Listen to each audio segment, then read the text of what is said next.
see that happening. So I'm so excited. I know you all are excited. I know that I just talked to Roland. I was like, listen, I'm nervous. He was like, about what? I'm like, man, I don't know what to say to bring you up on the stage. Like you're Roland. So he was like, man, tell them to read the bio. It's in the agenda. Just read the agenda. So make sure you've already scanned the QR code so you can have access to that. But that's still not enough.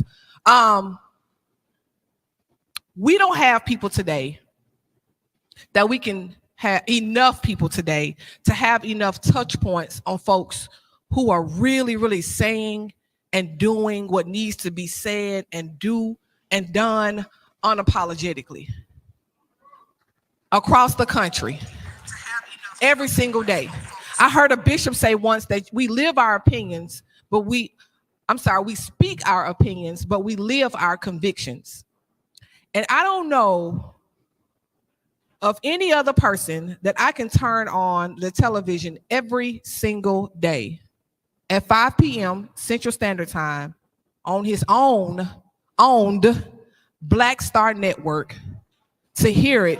That's right. To hear it the way it needs to be heard. This giant of a man, this giant of an advocate, you all know the things that Roland has done. You know that he's interviewed presidents, that he is an author. In fact, you all are going to be purchasing his book later today, entitled White Fear, How the Browning of America, and I better make sure I quote that right because he's going to come out here and say, no, you got that wrong, girl. You got that wrong. White Fear, How the Browning of America is Making White Folks Lose Their Mind. To my colleague that is in here, that is a white lady. I love you, Mary. You know, listen, anybody that is sensitive, let me just say, and Mary is not, just hold somebody's hand. There is no offense zone. Like, I was very intentional. We were very intentional about making sure that we had someone that was going to bring the funk. That's what we need. We need someone that's going to bring the funk. And so listen, just in case you do not know who I'm talking about, or if you have not seen him in his work, let's check him out. We talk about aborting. We support life, actually giving babies the opportunity to live. I'm confused. I'm so confused. First of all, hold on. You're confused because you think I'm saying something that I'm not. Well, tell me what you're saying. What I'm telling you, I'm being very clear. You cannot say you are pro-life when you vote against prenatal care for the mother. You cannot say you are pro-life when you vote against Head Start. You cannot say you're pro-life when you do not want to expand Medicaid to keep hospitals open. You cannot say you're pro-life when you have OBGYNs who are not available in your state. You cannot say you're pro-life when you have Black women who are dying at a higher rate during childbirth and you do nothing public policy-wise to fix it. You cannot say you're pro-life if you allow infant mortality rates to be sky high in areas where there are Black and brown people. What that tells me is you are anti-abortion. You are not pro-life. Right. Because if you are pro-life, you care about the child in the womb and the child is out. And if you are pro-life, you are standing there with Black folks when their kids are killed by cops. You are not silent. So if you're pro-life, be pro-life from the womb to the tomb, but not just in the womb. We talk about Black people. I'm just saying, if you don't know what's about to happen to us this afternoon in Gaston, Alabama, let me reiterate, he is an author. He is going to be selling his book. You will get to purchase the book and take a photo with this young man. But if you are ready to bring the funk, I need you to stand to your feet, clap your hands, and welcome Mr. Roland Martin to Gaston, Alabama. Hey. What's up, y'all? Y'all know how we do it? How y'all doing? Y'all know that's jam? Well, the alphas. I ain't want to drop that A step on y'all. I ain't want to drop it. How we doing? We good? All right. Glad to see everybody here. It is good to be back. I spent a lot of time here, Alabama. I literally was just here last week. for our Black Journalists Convention. We were in Birmingham for our convention, and so we had a great time there. So it was very enjoyable. So let me do this here. So the brother run the camera, you're going to be on the camera because I'm moving. So I ain't going to be standing just at this podium, just letting you know. We also are live streaming this on the network. And like Deontay said, look, when you own it, you can do what you want, which is important because part of the problem that we have today in this space is that we're actually asking other people to tell our story. And so we're hoping they show up. We're hoping they provide coverage. You look at this gathering here, the reality is you're not going to see media outlets covering the folks who are in this room, covering this particular event. And so what often happens then is we see things that are happening and people say, well, I don't see our folks out here fighting on behalf of our children. I hear people on television saying, well, I don't see folks in Chicago fighting against gun violence. And I'm going, yeah, because you're not covering the stuff where it actually happens. The nation's first Black newspaper was called Freedom's Journal. So it was launched on March 16, 1827. In the third paragraph, they said, we wish to plead our own cause. Too long have others spoken for us. And that really has been the position that I've always had. And that is, I'm not interested in asking somebody else for permission to cover our stories. And the reality is that speaks to us in so many different ways, in so many different areas. I was in the back and I was sitting there texting Tyler Perry and we were talking about a couple of things. And the same thing when he spoke to our Black Journalists Convention in 2018 in Detroit when I had him there. And of course, many people remember the speech he gave at the BET Awards. He says, look, he said, everybody's talking about Oscars so white. He said, that's fine if you are spending all of your time trying to get a seat at somebody else's table. He said, that's great. He said, but I'm building my own table. And that's what he's done with his studio in Atlanta, what he's been able to do, because the reality is nothing changes in our society unless we own it. Because if you don't own it, then somebody else has the power. I tell this story all the time. I love people when they talk about, who's the most powerful basketball player. And so they always say LeBron James is the most powerful basketball player. And when Michael Jordan was playing, they said Michael Jordan is the most powerful basketball player. And they actually got it wrong because Michael Jordan, when he played, Michael Jordan did not actually have power. Michael Jordan had influence. Michael Jordan had leverage, but he didn't have power. You see, Michael Jordan may have been he was the greatest player on his basketball team, arguably greatest basketball player ever. I still say Bill Russell. He's got more rings than Michael. But what's interesting is that Jordan didn't own the Bulls. And when Jordan wanted some things done, Jerry Reinsdorf said no. Why? Because Jerry Reinsdorf owned the team. Jerry Krause was the general manager, and Jordan often didn't like Jerry Krause, but it didn't matter. Jerry Krause was still the general manager because Jerry Reinsdorf owned the team. And so for all of Michael Jordan's power, the reality is he didn't have power. Power rests in the hands of the person who can fire you or hire you. That's power. And in fact, he learned that when he went to the Washington Wizards. And so he was head of basketball operations. And then when Jordan decided to come back and play, that's when the Wizards, they sold out games. They had never made a profit in their history until Michael Jordan played. So then when he was tired of playing, he decided, okay, I'm gonna come back and go back to my job in the front office. So he goes into a meeting with Ted Leonis, who then was a minority owner of the Washington Wizards, to go meet with Abe Pollin. Abe Pollin was the owner.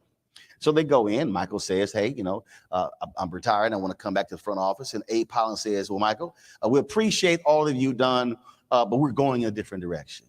And Abe Pollin then hands him a $10 million check, thanking him for his services. And Michael was sitting there stunned because he thought when he was done, he was going back to his old job. So he turns to Ted Leonis and looks at him like, what the hell's going on? And Leonis is looking at him like, I don't know what the hell is going on. I thought this was going to happen. And literally, Abe Pollin said, thank you, but no thanks. We appreciate all that you've done. Jordan storms out, leaves the $10 million check on the table, gets in his car, drives off the lot, pissed. Michael Jordan learned a lesson that day. You did not have power. Abe Pollard had power because he was one of the owners of an NBA franchise. Now, when Jordan later became an owner, Jordan had power because he owned the team, which he recently sold. And so I say that because that's the mistake that we're making. We go across this country and I hear black folks talk about gentrification and they keep complaining about it. And I keep saying, if you are a renter, you do not have power. The person owning your house, owning your complex, that person has power. And so we learn this valuable lesson constantly because here we are trying to go up against forces and we're complaining about what is being done because we're not literally seizing the power or using the power that we have because we are in a power imbalance. And when we talk about what is happening in so many facets of our community, that's really where we stand. Because part of this is we've gotten caught up in somebody else's game. And I have people even come to me and they say, well, man, it'd be great. I had guys telling me, man, it'd be great if you had a show on MSNBC or CNN. I said, but you do know if I had those people who have shows on it, they literally do not control their show. And I said, and I get your point because you're talking about this large platform and what it means and larger audience. I said, but the power is in the ability to be able to not only own the story, you can craft it, you can create the narrative. And that's hard for some people because for many of us, and we really want to be honest, and this probably will be my next book, because I've been talking about it, and the next book might be White Validation, where a lot of us are so caught up in becoming a crossover success that we lose sight of the fact that when you lose control of it, then you can't now set the narrative.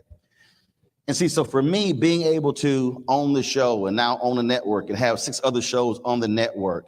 And the thing is, because of who I am, I still can pick the phone up and I can call A-list celebrities and have them on the show. So the reality is I don't do what I do because there's CNN behind my name.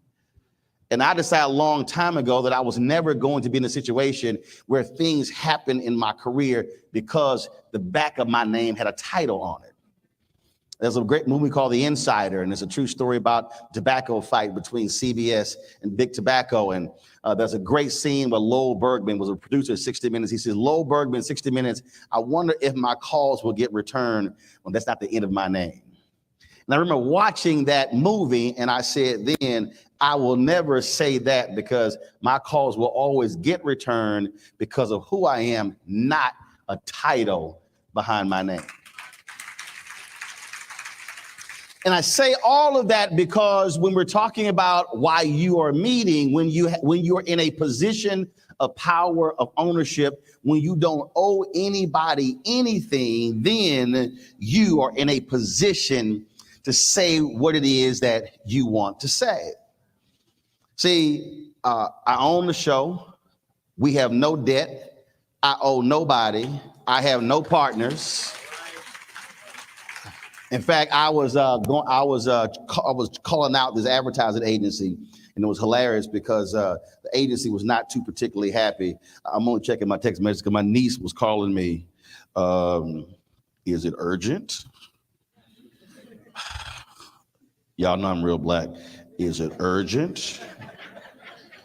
I'm in the middle of a speech. You would know this if you checked the family group chat. Yes, I am sending this text message. Yes, this is my oldest niece who I have to deal with all the time, who's always getting on my nerves. Huh? No, I don't love it. I don't. Thank good she got married, so she ain't got to keep asking me for money. Okay, all right, there we go. There you go. All right. What was I saying? When we talk about power and the ability to be able to control the story, to control the narrative. I mean, I've had these conversations with many people on this whole thing because they really missed the point. So when you don't owe anybody anything, then you can say what you want to say, and you don't care because they don't control your money. Paul Robeson was one of our greatest freedom fighters. And when Paul Robeson was fighting against racism in the 1940s, 30s, 40s, 50s, and 60s, America decided, oh, we're going to make sure to shut him up. So what then happened was, so he was one of the greatest singers, greatest actors. He was an amazing athlete. He was just an amazing, all-around true Renaissance man, one of our greatest freedom fighters. So what they did was they then took Paul Robeson's passport. Paul Robeson then could not make money singing internationally, and he literally died broke. He took his money. Harry Belafonte told me, and he wrote about this in his book, he said that when he saw what happened to Paul Robeson, he wanted to make sure that with his freedom fighting, his fight for civil rights, for human rights, that was never going to happen. So he always took care of his money. So he was ever in a position where they could try to come after his resources, he had already taken care of himself financially. And so when that happens, you have to understand that there are forces, because one of the greatest ways they come at folks, they go at pocketbook. And I remember I was at CNN and I was having this conversation, and I always believe in multiple revenue streams. And I had a white producer who's been quite paternalistic with his tone, and I don't tolerate that from anybody. And so he was basically saying, well, you know, you need to do this and you need to act right because what this could do for you. I said, whoa, bro. I said, let me help you out. I got 5 revenue streams. You are number 3, meaning there are 2 are higher than you. I said, so if anything happens here, I just simply turn this way and I keep moving. I needed him to understand you do not control my money, so therefore you do not control my voice. And that's really and unfortunately, that's what happens. And so I remember being at the National Charter Alliance. They invited me to a meeting. And we're in the room, there's about 30 people in the room, and it's 2 black people in the room. And there's 1 Latino guy in the room and everybody else in the room white. Now, I ain't got no problem with white folks, but I had to tell them if we're gonna have a conversation about public education and a majority of the people who are in schools today are black and brown, this room cannot look like this. So we're sitting in, I just told them. So we're sitting in the room and I'm talking and I'm trying to explain to them that you cannot advance this initiative if you don't have relationships with the Congressional Black Caucus, if you don't have relationships with black community leaders all across the country. And I said, y'all can't even get a meeting with the Congressional Black Caucus. I said, I have enough fraternity brothers. We have enough, I can call a chapter meeting and get a meeting. And so, and it was so funny because former Senator Mary Landrieu of Louisiana was at the table, and she raised her hand. She says, I just want to say a couple of things. Everything he's saying right. She says, we cannot advance this movement if we do not have alliances with black and Latino elected officials. Now, also, as I was talking, because I have an initiative called, I created one with my wife called School Choice is the Black Choice. It was a Latino gentleman. And so he said, you know, I keep hearing all this black stuff. I'm Latino. I'm all about unity. I was like, hey, man, be real clear with you. You can create Latino. You can create school choice is Latino choice. You can create whatever you want to. Roland's here for black people.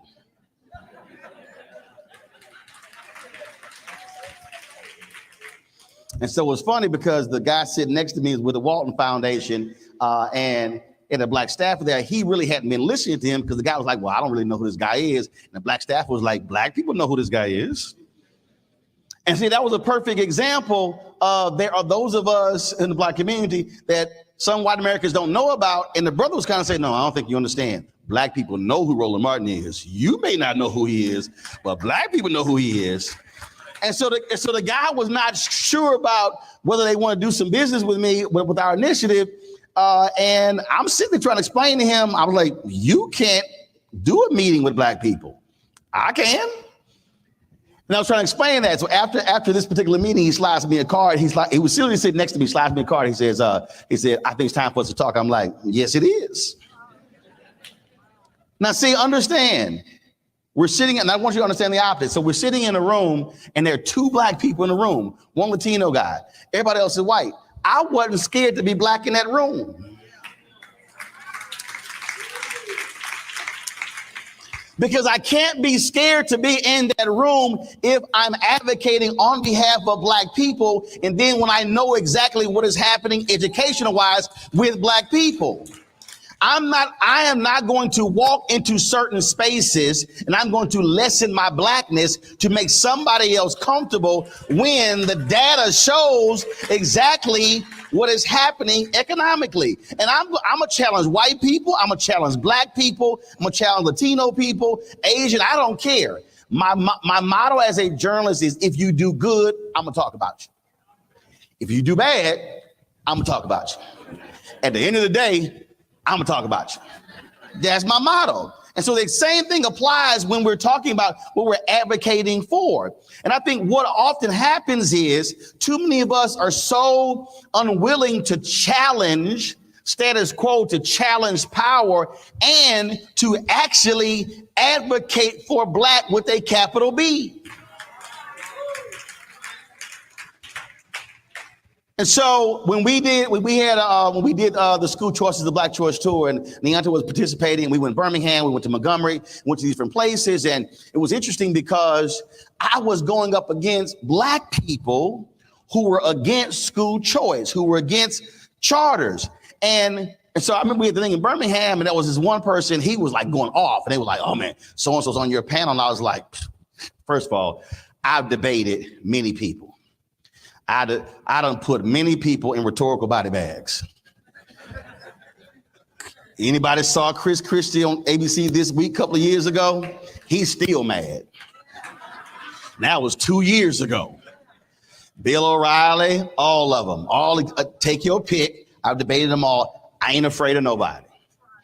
I done checked President Obama. I called out Oprah. So I ain't afraid to hit nobody. Don't none of those folks pay my salary. Roll good.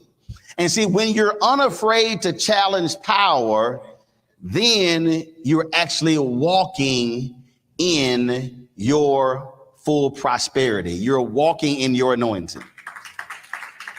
And so where we are today, we've got to have people, Black people, we've got to have white people, Latinos, Asians, Native Americans, who are unwilling to silence themselves or temper their voice when we see what is happening educationally in this country. You should not walk into any meeting not pissed off. When you look at the billions of dollars that are being spent in these cities, in these states, in this country, and when you hear people angry when you're trying to change status quo, that should tick you off. See, for me, this is real easy. I went to public schools all my life, kindergarten all the way through college. I rode buses from elementary school all the way through college. I ain't never been to a private school. We drove by private schools, but I ain't never been to a private school. That's never happened. And so I love it when people say, Roland, positions you're talking about destroying education. I'm like, no, I'm not, because I'm literally seeing minds being destroyed because we're unwilling to change how we are teaching and reaching our children. I have one standard. It's not a Black standard. It's not a white standard. It's not a Texas standard. It's not an Alabama standard. It's a basic standard. Are our children being educated and properly positioned for the future to be able to have a better life than the ones their parents had? That's my only standard. Now, if you can show me y'all are doing the job, great. I will support that. I will advocate replicating that. But what I will never do is support failure. And I will never support failure no matter who is in control. And so I was in a meeting, and I remember I was speaking in Washington, D.C. It was a conference, and they were advocating for vouchers. And I knew the game. And again, I'm looking in the audience, and I ain't seen many people who look like me. And so I asked the question. I said, okay, all the people in the room, I said, if you really and truly believe in the power of vouchers, you should be advocating for vouchers to be used exclusively for the bottom 10% of students. And the room got real quiet. And I said, and the reason you should be doing that, I said, because the bottom 10% does not look like this room. Then everybody got real quiet. And about 4 years ago, Steve Perry called me. He said, hey, I'm on the phone. And there's a woman who runs an organization in Texas, and they were trying to get a voucher bill passed. And he said, I don't know about Texas. He said, but my man Roland's from Texas, so let's call him. So they called me. And so he's on the phone, she's on the phone. So she's telling me about what they're trying to do. She's like, we want to mobilize and organize Black and brown parents around this initiative. And so I said, what's the name of your group? So she told me, why is she talking? I'm Googling. So she's still talking. So when she got done, I was like, well, first of all, you're going to fail. I said, the proposal DOA. She's like, what do you mean? Now, mind, what she didn't realize, I was in Texas a couple of months earlier, and I was playing the golf tournament with the Texas Legislative Black Caucus. They were all against it. And they were all coming to me like, Roland, we don't understand why you supporting this stuff. I said, well, let me explain to you why I'm supporting it. But I then began to explain to her, I'm trying to understand, how are you over a school choice initiative in Texas? And I said, let me ask you a question. Do you know who the high performing charter schools are in Texas that are Black charter schools? She says, no. I said, so I'm confused. You have a school choice organization and you don't even know who the high performing Black charters are in Dallas and Houston. I said, do you know why? She says, why? I said, because your whole board is white. I said, you're calling me wanting the Black parents to come to the state capitol to fight on behalf of an initiative, and you don't have any Black people on your board of directors. You can't even name to me the Black high-performing charter schools in Houston or Dallas. I said, you have no relationship with the Black community, but you want the Black community to come fight for you on an issue, and you don't even fight for the Black community. I said, so no, I ain't helping you with a damn thing. I said, here's my suggestion to you, because the Texas legislature meets every 2 years. I said, my suggestion to you is for you to take your behind to Houston and Dallas and go talk and meet with some Black people and some Black parents and some Black schools to learn what Black people want. And then when you do that, then you can ask Black people to come mobilize or organize to fight with you. I ain't heard from her since. But I needed her to understand you're not going to pimp my community to advocate for an issue, and I ain't never seen you. So what I'm saying is, no matter where we are, we've got to be willing to challenge people where they are. When someone says, oh, I believe in this issue and I'm advocating on behalf, we should be saying, no, what have you done? What are you doing? If we haven't seen you at meetings, if we haven't seen you talking resources and talking how to improve, all you're doing is paying lip service. And that's what I mean by challenging power. We can never change anything in this city, in this state, in this country, if we're unwilling to look somebody in the eye and say, what you're feeding to me is a bunch of BS, and I don't eat BS. Because there are a lot of people right now who are feeding us BS when it comes to education, and they care nothing about the future of our children. When we had an event in Selma, 90% of the people who were there were against what I was talking about. And we had a sister who was on the state school board. We had a brother who was with Alabama, was the Alabama Education Association?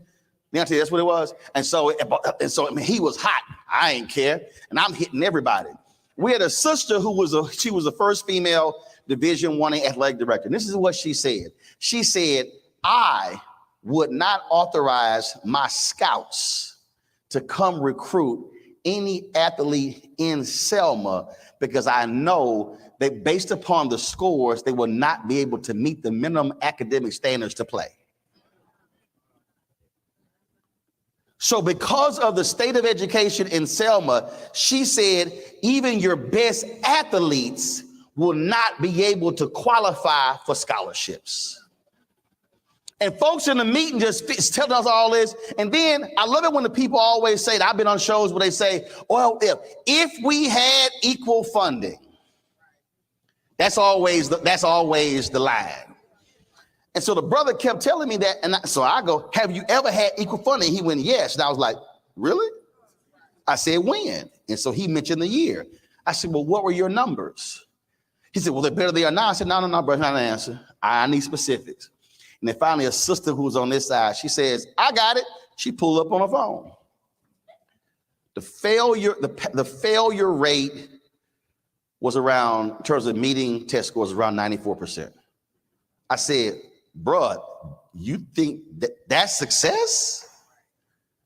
Now, again, when I'm looking at this issue, we're talking about education, I'm not looking at where our children are today. I'm projecting where they're going to be 25 years from now. When I'm looking at how our children are performing in a classroom, I'm looking at what is their life going to be like when they are 25, 30, 35, 40, and when they have children. And I love when somebody tells me, oh, well, Roland, I don't understand. You know, you're not an educator. You've never been in the classroom. I'm like, you right. My brother's been a teacher. Two of my sisters, one has been a specialist. I'm the only one who hasn't. But I know one thing. I've raised 6 nieces. And I've been the one responsible when two of my nieces came to us 4 grade levels behind. I know when the twins came to us at 18 months, when they went back a year later, they were 4 grade levels ahead of any other kid in nursery school. I understood exactly how we were teaching them and training them and raising them. I know exactly how my parents treated us. And what I made clear is I'm not going to let anybody dismiss the role of Black mothers and fathers and aunts and uncles when it comes to the education of our children. If we're talking about parental choice, our point is we're not just going to accept whatever somebody's giving us, a principal, a school board, a superintendent. Look, I had 2 parents. My parents, look, they're married 56 years. In June, both turned 76 this year, no college education, but every damn principal at every school we all went to knew exactly who the hell Mr. and Mrs. Martin was. I mean, like everybody. And they gave teachers hell. I remember we had one teacher called, they would complain to something about, you know, oh, your son not acting right in the class. My dad was like, what do you exactly do? He was like, why are you calling me to handle your problem? I was sitting there like, damn, okay. I was like, I agree with you. Now, when he hung up, he was like, look, I need to shut your damn mouth up when your ass sitting in class. You're talking too much. I told my dad he needed to apologize to me for that because I was practicing then what I do now. I said, so you living in my house that I paid for, and I'm paying all your bills, so you owe me an apology because I was preparing then for my future life. I said, because I get paid to talk for a living now. I said, you benefiting from all this talking. I said, so all them butt whippers I got, you should apologize to me. He was like, that ain't happening. But they were constantly challenging those who were supposed to teach us. And they were constantly challenging them in every facet. And again, every school knew who my parents were. I remember being in the eighth grade and we're in the library and this teacher, Ms. Hart, she actually had the audacity, the mitigated gall, had a security guard check me to see if I had drugs on me. Because my eyes are bloodshot. First of all, my eyes been red since I was a kid. I grew up next to the ship channel in Houston, like literally all of them chemicals and everything from the day I was born. Grew up in Clinton Park in Houston. Like literally, I could look in the backyard and see the smokestack. So I got home. So I told my dad. My dad said, "Excuse me." So my dad said, "Go get the white pages." All right. So there's some people in this room. So the white pages was a thick book that had the phone numbers listed for businesses, for schools. Some of y'all looking like, I don't know some of y'all looking like, what the hell are the white pages? Y'all thought I was gonna call it the black pages. No, it's black print, but it's called the white pages. And the white pages, yellow pages. White pages about that thick, yellow pages about that thick. Some of y'all right now have no idea. Just go to a museum and or go to somebody's house who's 70 and older, go to somebody black 70 and older, or somebody white 70 and older. I guarantee you, they got a big ass book underneath. It's about 30 years old. You see what I'm talking about. So my dad said, go get the white pages. So I went and got the white pages. And he, in Harlem Middle School, he called principal. He called, I need to speak to Mr. Broussard. Sir, he's busy. I need to speak to Mr. Broussard. You tell Mr. Broussard, Mr. Martin is on the phone. Now, Mr. Broussard knew exactly who Mr. Martin was. Now, see, let me help y'all out. She put him through, which means that Mr. Broussard already had previous encounters with Mr. Martin. Now, see, let me help some of y'all out. If you ain't never talked to or called that principal, your call is not being put through when you call. Mr. Broussard knew who was on the phone. Mr. Broussard knew that black man is crazy. I better take his phone call because he had 3 kids in his school at one time and 2 more on the way. I got to deal with this black man for a long time. So he puts the call through, and my dad said, he said, my son just came home and with some disturbing news. He said, he said, first of all, none of my children ever use drugs. I dare anybody to question my kids using drugs. So my son is returning to school tomorrow.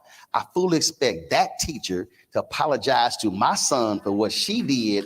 And if he get home tomorrow and then tells me she did not apologize, I will be in your office 15 minutes after he comes home. Do you understand? And we ain't had no speakerphone because this where the rotary phones, wasn't no. I heard, yes, Mr. Martin, I understand. And the next day, I strolled up in that class. Now, you know the worst thing in the world when a teacher got to apologize to the student because you feeling yourself. And Ms. Hart, she was a white teacher. She had to apologize by having that security guard check me. But that never could happen, one, if mama and daddy were not engaged parents in the education of their children. And so if we're talking about how we are going to change this direction that we are in, it has to take place with the people who are in this room who are fully engaged and not nominally engaged. And I'm talking about it to the point, and see, there's some people who say, well, I think you're doing too much. There is no such thing as any parent doing too much if they're fighting for their child. Because understand, the fight that you are engaged in right now is going to have a direct cause and effect with the future life of your child. I could not be doing what I do today. I could not have met the people who I've met. I could not make the money that I make. I could not have done any of this stuff if I did not have 2 highly engaged, focused parents on the education of their 5 children. It could not happen. So I'm a living testimony to what happens when you have parents who care so much about what happens with their child that they are unwilling to accept anything from the school system, from the principal, from any of these people.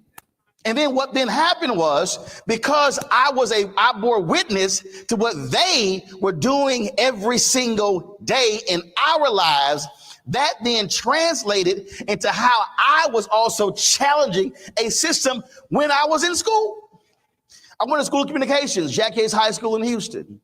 And we had too often our equipment was broken and stuff wasn't working. And we would have district superintendents and others would come to the school and I'll be challenging them. Why isn't this stuff fixed? They were looking like, who the hell is this?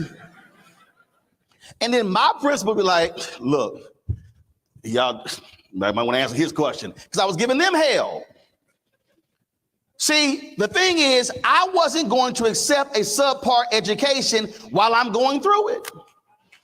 And so while we are talking about how do we raise up strong parents, we be raising up our strong kids to be challenging the very system they are sitting in. And trust me, I had some teachers and some principals and some people in the superintendent who were area superintendent. They were like, I don't know who the little black kid is. But I was the same way now I was then. That's where it started, because I knew that what was happening then had a direct correlation on my education. And I was not going to sit there and have parents who are taxpayers and have our money go to waste and just simply accept whatever folks were giving us. It was even to the point when my senior year, school communications, the teacher left, who was the television instructor for my freshman, sophomore, junior year. So I came to school early. Anytime stuff had to be shot, I was the one who they called. So when y'all understand, when you see me on camera, no, I can do everything behind the camera. I can set it up, I can record, I can do all sort of stuff like that. I can do all of it because that's what we learned in school. And so I came to school early and they said, hey, your new TV instructor is here. I was like, all right, so I go downstairs. I'm like, she told me who she was. I was like, all right, what have you done? And she looked at me like, just a student question me. I'm like, yeah, what's your resume? And then so she said, oh, she's a Prairie A&M graduate. She said she interned at CNN. Now she working here. I was like, I'm sorry. All you've done is intern? I said, you haven't actually worked in the business? She said, no. So I'll be back. I went upstairs. Who the hell hired this woman? They were like, what? I said, I'm sorry. This is my senior year. Y'all hired somebody who's only interned at CNN? She never actually had a job in television? What can this woman teach me? The communications director was looking like, Roland, I said, what can this woman teach me? And I was hot. And the reason I was hot, again, this was my senior year. I know I decided at 14 what I wanted to do. I did not want anybody teaching me who did not have more, who had less knowledge than me.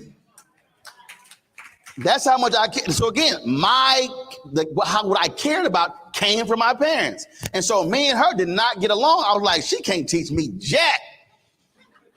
She couldn't. I'm just being straight up honest. And then one day the principal came in and had some guests and he asked her to set something up, but she couldn't do it. And so like next day, she called me. She had to close my door. I was like, all right, what she want?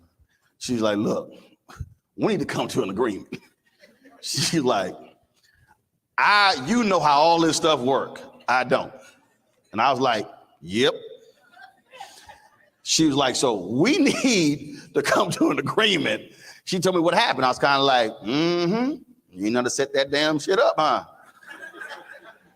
Now I want you to understand, I had people like, oh, man, you were hardcore. You were cocky. You were arrogant. I said, no, I was focused because I was not trying to waste a critical developmental year at the school because I knew exactly what my goal was. I walked onto that campus saying, I will leave here as the best student that has ever come through this school. That cannot happen if I'm getting a subpar education. So when I went to Texas A&M, I walked on the campus ahead of seniors. I challenged professors there. I had a professor teaching a television writing class who never worked in television. I was like, how can you teach me TV writing? You ain't never worked in TV.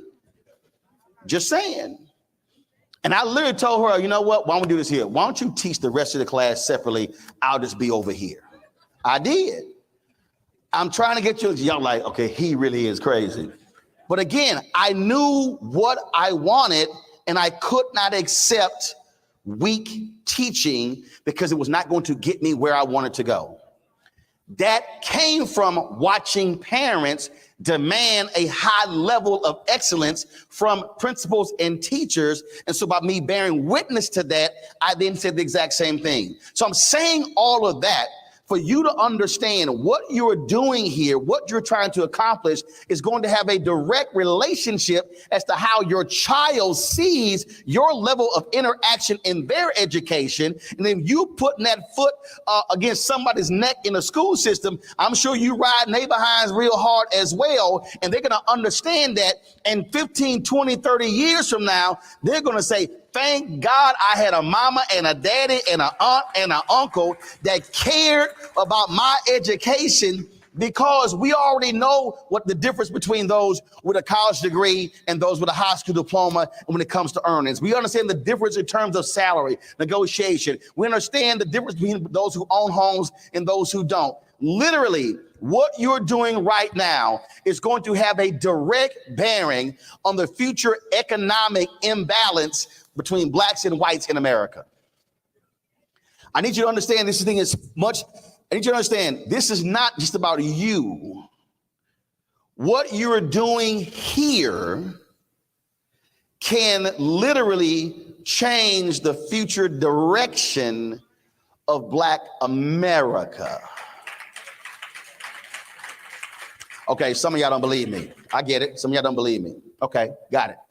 How far is Montgomery from here? No, how far is it?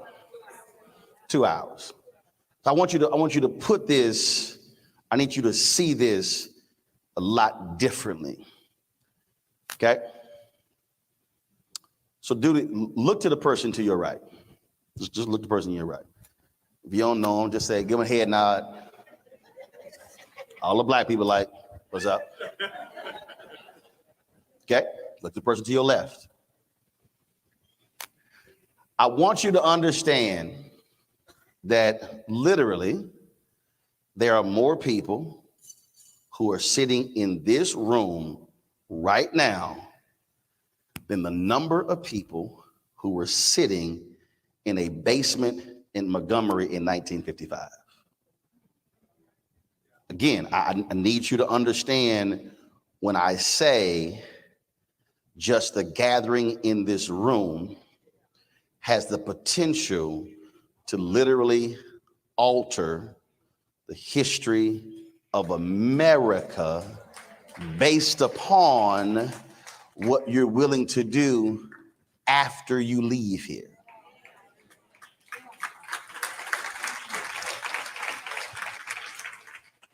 Everybody, many of us, when we talk about the Montgomery bus boycott, we ignore the fact that the Montgomery bus boycott, yes, it lasted 382 days, but it was initially a one-day boycott.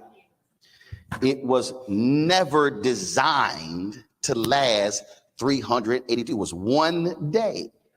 When 50,000 Black people did not get on a bus, they then said, let's do 5. After the 5th day, they then said, let's continue this. When they sat in a basement in Montgomery, and when they chose Dr. King to lead the Montgomery Improvement Association, they literally voted in the basement. Then they said, look, there's a whole church waiting on us upstairs. If you've been to that church, that is not a large church. It is not a mega church. So it was not like 5,000 people were waiting upstairs. So a small number of people in a basement in Montgomery agreed to move forward with the Montgomery Improvement Association, which was actually laid out at the table by a Black woman, Joanne Robinson, and Fred Gray. That's where the idea came from. 2 people. I want you to remember that. 2 people at a kitchen table sat there and put the pieces together of what became the Montgomery bus boycott. 2 people. 2 people then got with a women's group. That group is largely ignored in the annals of history, but it was Black women that then took it from Joanne Robinson, and then it morphed into the MIA, and then King then became the leader, and then it went from there. So they then said that they launched it 1 day, 5 day, then 382 days. After the Supreme Court decision, they then said, what's next? So when we talk about the Black freedom movement called the Civil Rights Movement, we have to understand we can't talk about these things within the context of 64 Civil Rights Act, 65 Voting Rights Act, 68 Fair Housing Act. You can't talk about all these different things. You can't talk about all these things that happened from 68 back to 55 or from 68 forward if you ignore the reality that a very small group of people gathered to have a one-day boycott that went to 5, that went to 382, that literally sparked what is now an internationally known movement. So right now in 2023, there are people who are protesting for issues in other countries who are referencing Montgomery. You can go to other countries and walk or drive on Martin Luther King drives. not just in black neighborhoods in the United States. When they had the Arab uprising, the Arab Spring, there were people literally wearing signs that said, I am a man. The exact signs that black garbage workers wore in Memphis in 1968.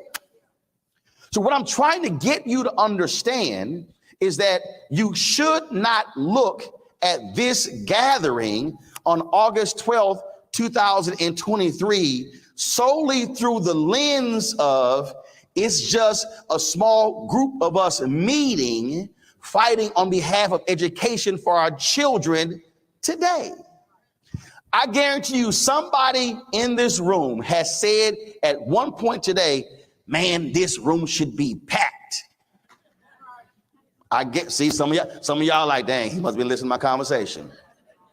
But I need you to understand that you don't need this room to be packed to the walls and outside in order to actually create a revolution or a movement that could literally change the future direction of this country, of this entire race. And so what I'm trying to get you to see is that when we decide that we're going to focus on this one thing, and we're going to do this for the next 2 months, 3 months, 6 months, 9 months, year, whatever, and not worry about who's not here, not worry about who didn't show up, not worry about, man, I wish so-and-so should have been here. Because see, I don't waste my time with folk who are not here. So somebody says, man, this room should be filled. This is how basic it is. If you look at the size of this room, if you literally meet 6 months from now, and if each person in this room brought one person with them, you would not have any space left. Why am I breaking it down that simple?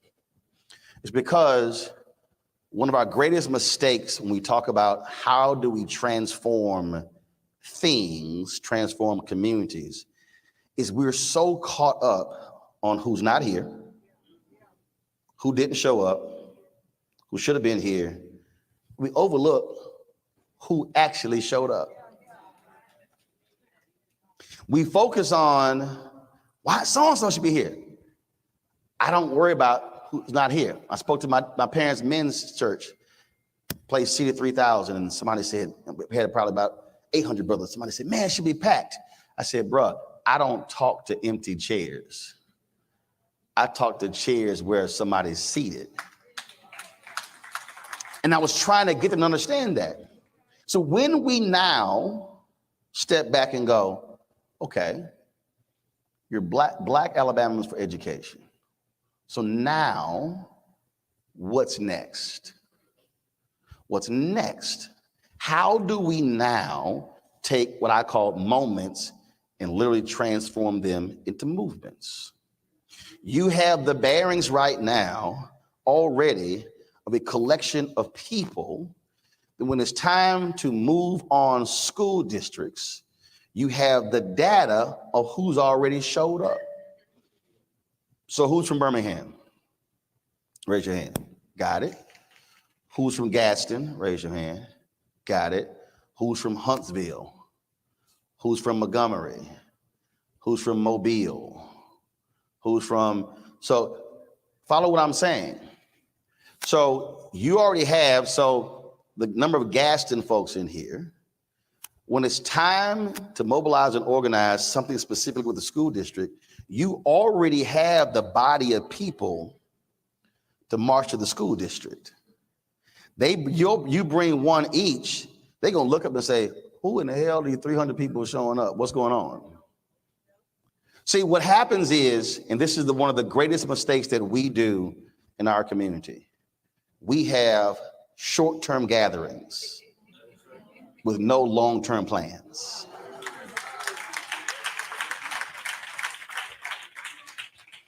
I need you to understand, when she showed you the video of my show and mentioned the network, I launched the show on September 4th, 2018. I launched the network on September 4th, 2021. When I launched the first show, the plan was always to have a network, but I can't get to a network unless I have a successful show. One show now has 7 shows, but the plan was always a network, but I couldn't launch the network first if I don't have one successful show. And so what I want you to do leaving here, I want you now to be thinking about, am I in this for the long term? Montgomery started December 1st, 1955. It was driven by August 28th, 1955, the lynching of Emmett Till. Starts 55. That's a 13-year process. So you now have to make a decision. Am I only here for today? Am I only here for when my child graduates? Or am I committed to this concept for now until I become an ancestor? Because if you say we are committed as a group, then now all of a sudden you have the creations of an entity that folk will look back 5 years from now and go, where did these Black and white folks come from? How did they grow to be so large and so powerful? And then all of a sudden, you're now in a position to truly challenge power. Now you're in a position to seize power. Now you're in a position to control assets. And part of the problem for a lot of us, especially those who are not college educated, who haven't gone other places, is that we don't truly believe what is possible. I knew somebody asked me, because I just got into last year's Society of Professional Journalists Hall of Fame, the year before the National Association of Black Journalists Hall of Fame, and I got asked a question. And the question was, I bet you never imagined you would achieve the things that you have done. And I said, you're wrong. I did. And they looked at me like, what? Now, mind you, when an athlete says that, we applaud it. Today, my man Dwayne Wade is going to the Hall of Fame. If Dwayne Wade said as a high school player, I want to be in the Basketball Hall of Fame one day, they're like, oh my God, that's awesome. But when you're Black and you don't play sports and you envision the life you want to have, then folk look at you like you crazy, cocky, arrogant, and out of your mind. So I needed the reporter to understand, no, everything that has transpired in my career, I absolutely envisioned it. I saw it. I said it. I articulated it. And I then demanded those teach me what I need to learn, because I knew where I was trying to go and what I was trying to get to. So no, I wasn't shocked that I achieved what I dreamed and what I visualized. And so what I'm saying to you is, right now, you should be thinking and visualizing, how far do we want to take this? What do we want to build? How major do we want this to be? And if you think large enough, you literally can create an educational movement that could rival the civil rights movement, that could change Black folks economically, educationally, and all the things we're talking about that have not been accomplished can be accomplished, but it cannot be done unless there is a group of people today willing to sacrifice, willing to meet, willing to organize, willing to mobilize, willing to challenge one another to be able to achieve that. And if that happens, then 10, 20, 30, 50 years from now, there'll be people meeting in this state and meeting across the country, and they'll be asking, how did all of this change? And they will say, because a group of people with a common mission and a common purpose gathered in a ballroom in Gaston, Alabama, and they said they had the audacity to actually think bigger and think broader and larger, and thank God they did. But none of that can happen if when you leave here, you don't continue the work. Last point. I get young journalists come up to me and they say, man, I want to do what you do. And I know what they're actually talking about. That means they want the selfies. They want to be able to call major celebrities on their cell phones. They want to be able to be known. But my response to them is, but do you want to do what I do? Then they look at me like I'm crazy. I said, no, not what I did, what I do. Because they think what I did is past tense. I'm still working today. The work ethic still happens today. I could sit here and rest and chill. I could easily say, oh, NABJ, youngest living member inductee to the Hall of Fame. But my career didn't stop at 52. I got more stuff I want to do, which means that's the work. Which means that what you're about to embark on is going to tick some people off. And they might be in your family. They might be at your church. They might be the same political party. They might be your fraternity or sorority. They might be Eastern Star, might be Prince Hall Mason, might be Lynx, might be Alphas and Deltas. It does not matter. Some folk are not going to be happy with what you're doing. They're going to say, well, why are you challenging? Why are you doing this here? Because, and your answer is because I'm doing it for not just my children, my children's children's children's children. When people are focused on lineage, then you understand how things change. We literally are sitting here because there were a group of people who were enslaved physically, but were not enslaved mentally.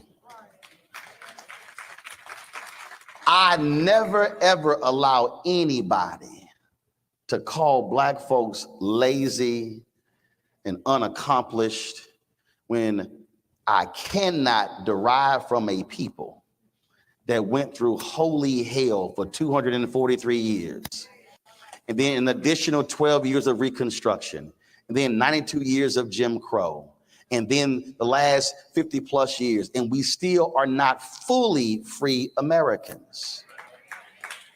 Which means that, and let me be clear, and those who are white allies who stand with us, who today are being treated like modern day James Reed and Viola Liuzzo and others who died fighting with us as well. What I'm trying to get us to understand is when you have a commitment, not just about you, but about your kids' kids, then you are doing the exact same thing our ancestors did. And so if today we talk about Black political power and they always mention the Black Panther Party in Lowndes County, if today they talk about the Black Belt and the foot soldiers, today they talk about the children in the Birmingham movement, if today we talk about in such lofty ways with those Black folks who put it on the line for us to be where we are, I want you to close your eyes and visualize them saying the exact same thing 50 years from now about a small group of Black folks and white folks who gathered in Gaston, who had the audacity to actually say, we can make this thing better for our people. That is what should motivate you every single day. Thanks a bunch.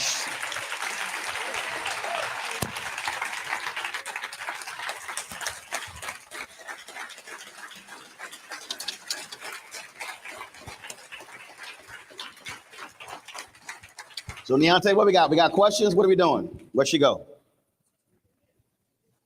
Okay, we got questions. Who has a question? I'll wait till she come on stage. I don't know where she at. Somebody got a question? Anybody? Yes. Stand up. How do you decide that this was the space for your Media is the second most powerful institution in the world behind the military. So when you look at anytime there's a coup anywhere in the world, they get control of the guns first and media second. Media controls hearts and minds.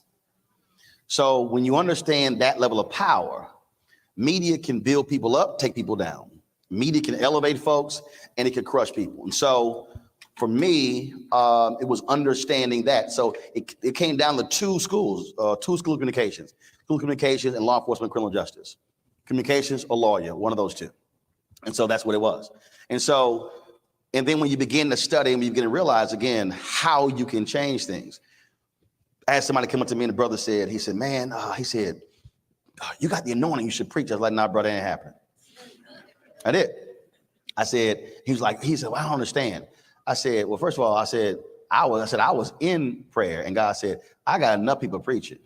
He said, you can speak to more people in 5 minutes of television than some preachers will speak to in an entire year. The question is then, how do you use that mic? If you go look at my Breakfast Club interview, I told Charlemagne and Envy the same thing. I said, respect the mic, because what comes out of your mouth into this microphone touches millions. So last night in Birmingham, a sister came up to me and she said, I made this blanket for you. She said, my mama homeschooled me, and all these years, you were my Black history teacher. She said, my mama made me watch your show, and the stuff that you covered literally taught me Black history my whole education life. So you never know who's on the other side of what you're, who's receiving what you're sending out. So when you use that mic properly, you know how you can impact. I got people come up to me and they say, I ran for office because I learned politics from you. I had a brother came to me at the Cincinnati Music Festival. He said, man, I went back to college because of you. So again, it's how you use your gift, how you can impact people. Next, yes. Question. We have the Supreme Court redistricting issue. Yep. Tomorrow, Monday, the court is reconvening. Yep. Are you going to cover? I don't think you covered. Yes, we have. Oh, yes, we have. I covered before the Supreme Court decision. Absolutely. And the Louisiana case. Oh, no, we've been on it. Oh, absolutely. Oh, absolutely. Yes. Stand up. Great.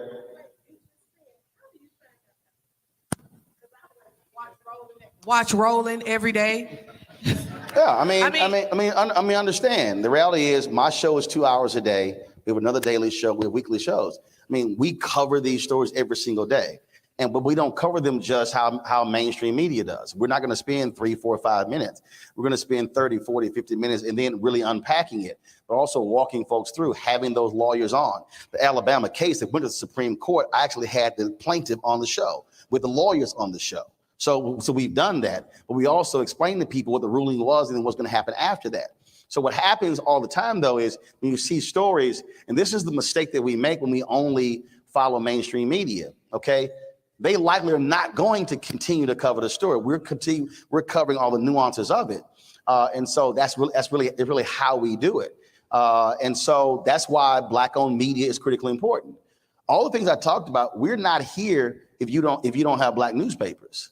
See, everybody, I remember Doris Kearns Goodwin, big time historian. She was on Meet the Press, and she praised the New York Times for running the photo of Emmett Till. And I immediately tweeted her. I said, "Oh hell no! You're not gonna give the New York Times credit for the Emmett Till photo, and you're gonna ignore the Chicago Defender and Jet."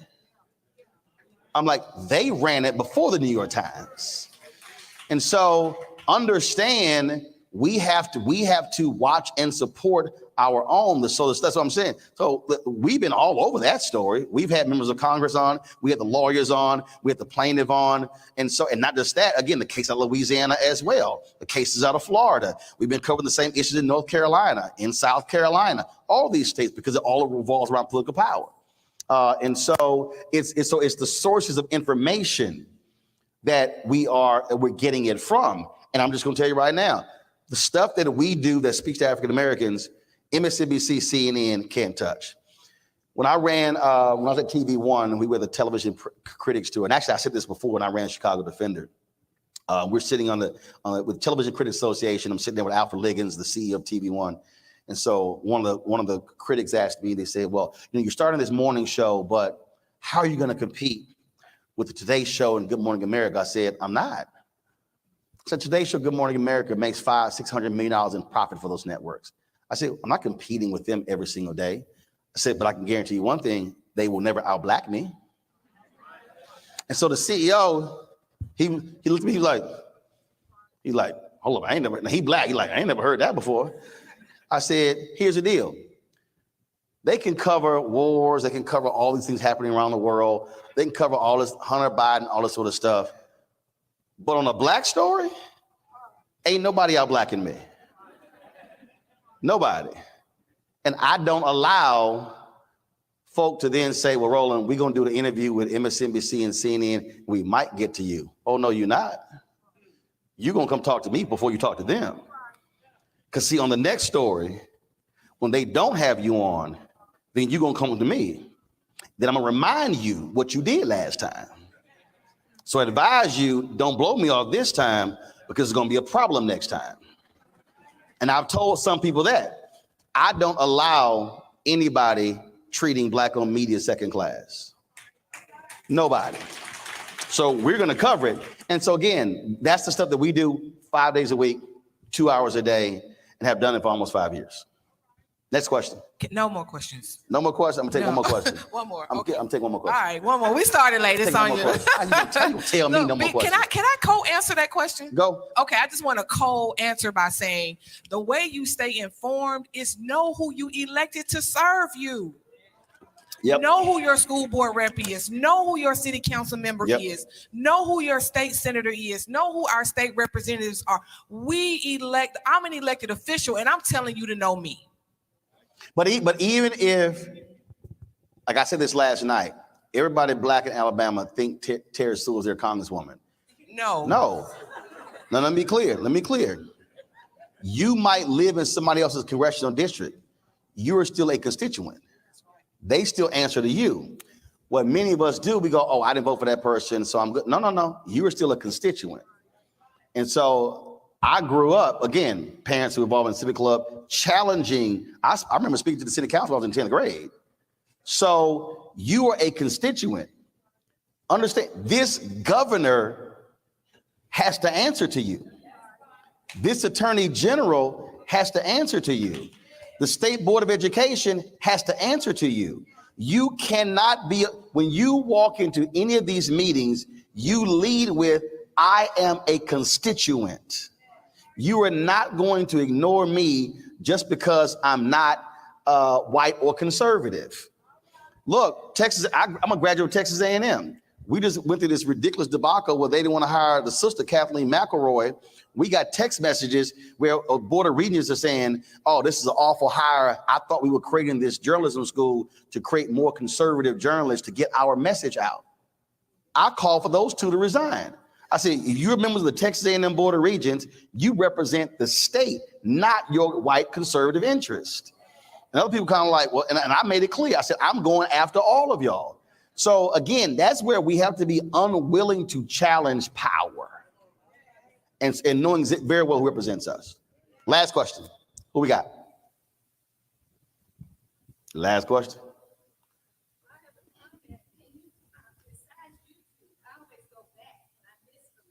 Yep.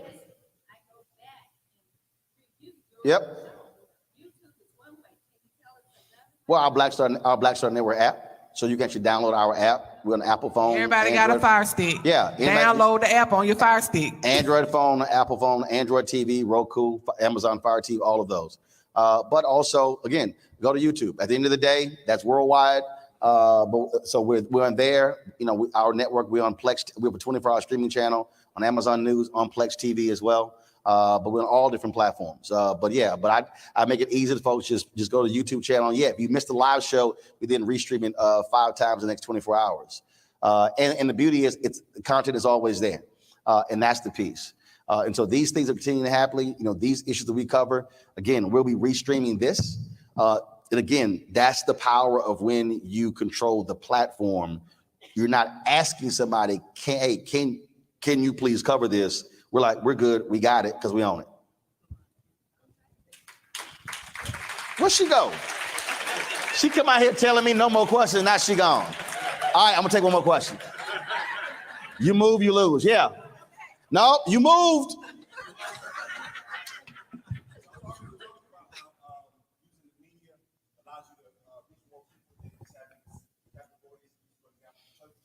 Well, first of all, I'm expanding your question. So if you are on social media, raise your hand. I'm talking about any social media platform. If you're on Facebook, Instagram, keep your hands up. Facebook, Instagram, Twitter, fan base, LinkedIn, all the platforms. Now, I have 4 million followers, but I want you to understand when you now look at your numbers collectively, you now can drive your message. So imagine if a tweet is put together with a graphic, boom, email goes out. I want everybody posting this. You post it, you post it, you post it, you post it, you post it. So now all of a sudden you got your hashtag, it's all now going out. What you then do, you tag prominent people in your post. So let's say you put at Roland S. Martin and you put 5 others. What then happens is it now shows up on my feed. It's easier for me to retweet that because it's showing up in my feed versus me possibly seeing it outside of my feed. So now you're talking about creating messaging that's now being amplified a lot quicker. It goes out. There are people who hit me directly, Roland, did you see this story? Boom, I see it. They might email me or they might DM me. Boom, goes to my producer. It might be on the show that night. So never assume that someone like me sees everything. You should be thinking collectively how you're able to now use each other's platforms and now aggregate that to now begin to drive a message. And so when they elected official, if there's somebody you're going after, imagine every post tagging them 100, 200 times. The algorithm picks it up and then all of a sudden that thing is now being replicated. And so now you're using the power. And so that's where you're not worrying about if media shows up. You, in essence, are using your own media to drive your message. And then you're sort of building it that way. There you go. Give it up for Roland. Well, we can't thank you enough. This city is truly blessed, Roland, to have you here. I'm grateful. The way I met Roland was through BAYO, the Black Alliance for Educational Options with Dr. Howard Fuller. I was living in Nashville and working with BAYO, and we had a little bit of resources, and I knew my time was coming closely to an end, and you were at Howard University. And I was like, I'm about to do 2 birds with 1 stone. I'm going to the new African American Museum and I'm going to see Roland. And he gonna know me because I came in there with a t-shirt, like, look at this t-shirt. And it was about education, but I met Roland then. And of course, with BAYO, you had been through a lot of different events and activities with us. And so when we were blessed with this opportunity, I said, man, I'm bringing Roland home to Gaston. The people love you here. They in the room. Divine 9 is in here. We know you love Alpha. And we know Alpha loves you. Life member. We know what does Vernon, what does he say? That your founder, frat brother Vernon, Vernon Woodson Tandy. What does he say? He said, we will fight until hell freezes over, and then we will fight on the ice. Well, we don't have no ice, and I hope this not upside down, but we wanted to present you with something that we know you love. I hope you don't have this already. I don't. Good. We expect to see that in the studio behind the screen. She's like asking me, she's like, what's your line name? Where you play? Like, girls in the bio. Yeah, I didn't read that. That was too long. We know he's dope. But look at that. We just wanted to present you with something nice on behalf of Black Alabamians. So let me get in that photo. This can't fit in a suitcase. We'll get it back. We gotta ship this one. Yes. Okay. So what's next? We have abbreviated the second half of the day. And so at this point, 3 things are going to happen at the same time. The session. Yeah, give it up. Give it up. Give it up. Give it up. Thank you. Thank you. Hold on, we'll take one more from my phone. Come on. Okay. Take one on my phone. So I got a couple of followers. Make sure you tag Black Alabamians. You gonna tell me? Make sure I tag. I'm just saying, you giving the I'm not giving you giving the sauce, so I just want to make sure. Make sure. All You right. gonna tell me? Okay, hold on. Thank you. Okay, we're gonna take a group Yeah, let's do selfie. a selfie. Shh, I got this. Ain't my first time. All right, hold up. Let's see if we got everybody in here. All right, we're gonna take on that side first. Okay, everybody on that side, smile. Okay, we're gonna go on that side over there. Okay, everybody. All right, there we go. Okay. Gaston's in the building. Okay. I feel like I'm about to MC something. All right, y'all. We're gonna try to do 3 things at the same time. Roland is definitely doing selling his books and signing his books out front. So he's gonna be here until you all decide that everybody has purchased and you're done. We are still going to have the other 2 breakout sessions. We're going to try to do them in like 20, 25 minutes. So if you want to do the college and career readiness standards, I'm going to facilitate that. Going to move really fast, but it's great information that you should have. That's going to be in meeting room 2. And meeting room 3, do we still have time, Dr. Richmond? She's over there mad at us because we dug. If you had our first session, you know she's mad because we dug into her time. But in this second session, she's going to facilitate as well. And then we're going to come back in here for a 3 p.m. workforce industry panel. You guys got to hear from folks who are in the workforce industry to understand what's happening in the state of Alabama and across the country with employability opportunities. So the stage will change. So I'm wasting our time. Go ahead and go to your sessions where you want to be, or if you want to be out front, and he's going to be here. So you won't miss the opportunities to get a photo, to get a book signed. And I hope this was great. And we are dismissed from this piece.